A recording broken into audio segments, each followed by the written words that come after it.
অবশেষে পতন হল মধ্যপ্রাচ্যের দেশ সিরিয়ার 2 যুগের আলোচিত সমালোচিত শাসক বাশার আল আসাদের। বিদ্রোহী যোদ্ধাদের অভিযানের মাত্র 12 দিনের মাথায় ক্ষমতা ছাড়তে হয় তাকে। এর মধ্য দিয়ে সিরিয়ায় আসাদ পরিবারের 53 বছরের শাসনের অবসান হয়েছে। 1971 থেকে 2000 সাল পর্যন্ত সিরিয়ায় ক্ষমতায় ছিলেন বাশারের বাবা হাফিজ আল আসাদ। বাবার মৃত্যুর পর ক্ষমতায় বসেন বাশার। প্রথমে সংস্কারের পথে এগোলেও পরে বাবার মতোই কর্তৃত্ববাদী শাসকে পরিণত হন তিনি। মানবাধিকার লঙ্ঘন, বিরোধীদের কঠোর নিপীড়ন সহ নানা অভিযোগ ওঠে তাঁর বিরুদ্ধে। এরই জেরে আরব বসন্তের সময় 2011 সালে শুরু হয় বাশার বিরোধী বিক্ষোভ, যা ধীরে ধীরে রূপ নেয় রক্তক্ষয়ী গৃহযুদ্ধে। সেই গৃহযুদ্ধই চলছিল প্রায় 13 বছর ধরে।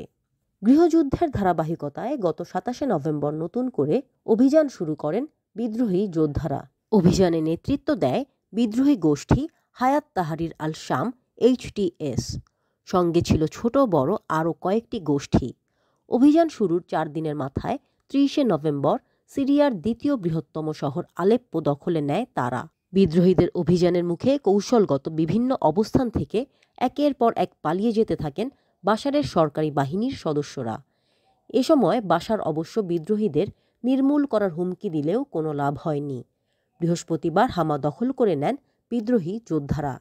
এরপর HTS-এর নেতৃত্বে দুর্বার গতিতে দামেস্কের দিকে এগোতে থাকেন বিদ্রোহী যোদ্ধারা। শনিবার তাদের হাতে সিরিয়ার তৃতীয় বৃহত্তম শহর হোমসের পতন হয়। এরপর একে একে দামেস্কের কাছের ডেরা ও সুয়েইদা শহরের নিয়ন্ত্রণ হারায় সরকারি বাহিনী।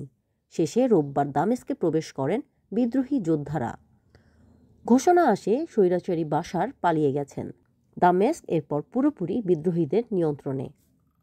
দামেস্ক শহরের একটি মসজিদে দেয়া ভাষণে বিদ্রোহী যোদ্ধাদের প্রধান নেতা আবু মুহাম্মদ আল জোলানি বলেন, এই বিজয় সিরিয়ার সব মানুষের।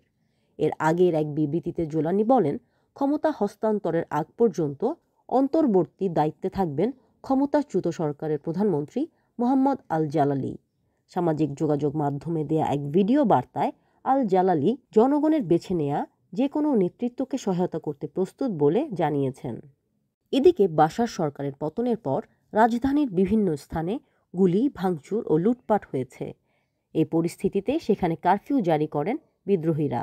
রুশ বার্তা সংস্থাগুলোর বরাত দিয়ে বার্তা সংস্থা রয়টার্স জানায়, পরিবারের সদস্যদের নিয়ে মস্কোয় পৌঁছানোর পর সেখানে তাদের রাজনৈতিক আশ্রয় দেয়া হয়েছে। বাশারের পতনের পর রাজধানী দামেস্ক সহ সিরিয়ার বিভিন্ন শহরে সাধারণ মানুষ উল্লাস করেছে।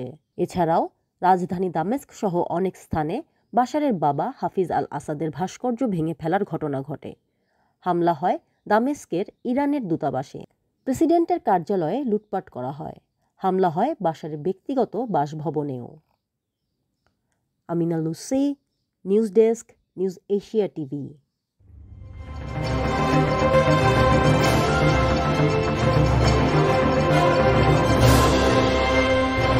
নিউজ এশিয়া টিভি, সত্যের সন্ধানে দেশ হতে দেশান্তরে।